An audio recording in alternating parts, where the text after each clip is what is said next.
Chaque pays dans le monde a une Croix-Rouge ou un Croissant Rouge. La Croix-Rouge française vient en support à la Société nationale de la Croix-Rouge du Tchad. Et dans ce cadre, nous essayons de soutenir l'activité de la Croix-Rouge du Tchad dans le développement d'un nouveau module d'initiation aux premiers secours. Je suis formateur d'instructeurs de secourisme et puis je suis également spécialisé en médecine d'urgence et en médecine humanitaire.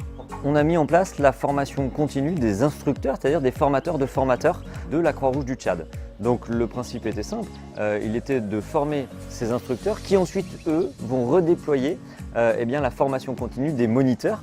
Grâce à le soutien de la Croix-Rouge française et de l'ambassade de France, on a pu recycler les instructeurs pendant 3 jours. Et là, actuellement, on est au niveau de recyclage des moniteurs. Ils ont aussi été outillés. Okay? Donc les outils, on les a donnés, c'était des guides pédagogiques ainsi que d'un kit de formation à l'usage des formateurs.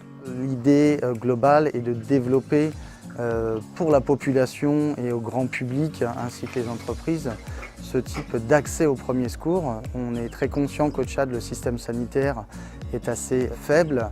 C'est vraiment un intérêt crucial sur lequel nous souhaitons travailler pour amener donc, ces secours aux victimes, aux plus proches, et que chacun puisse, à son niveau, notamment au sein des foyers, prendre en charge les personnes. On sait que sur une situation d'accident, une situation de la vie quotidienne, les premières personnes qui vont apporter les gestes de premier secours, ce sont avant tout le grand public, c'est également le collègue qui va travailler. Et donc l'enjeu est que la Croix-Rouge, les Croix-Rouges, forment le grand public, la maman qui va pouvoir effectivement faire ses gestes auprès de son enfant qui est victime d'un étouffement, qui est victime d'une brûlure. Tout ça, c'est l'enjeu de la Croix-Rouge et notamment de la Croix-Rouge du Tchad ici, de former le grand public et les professionnels aux gestes de premier secours.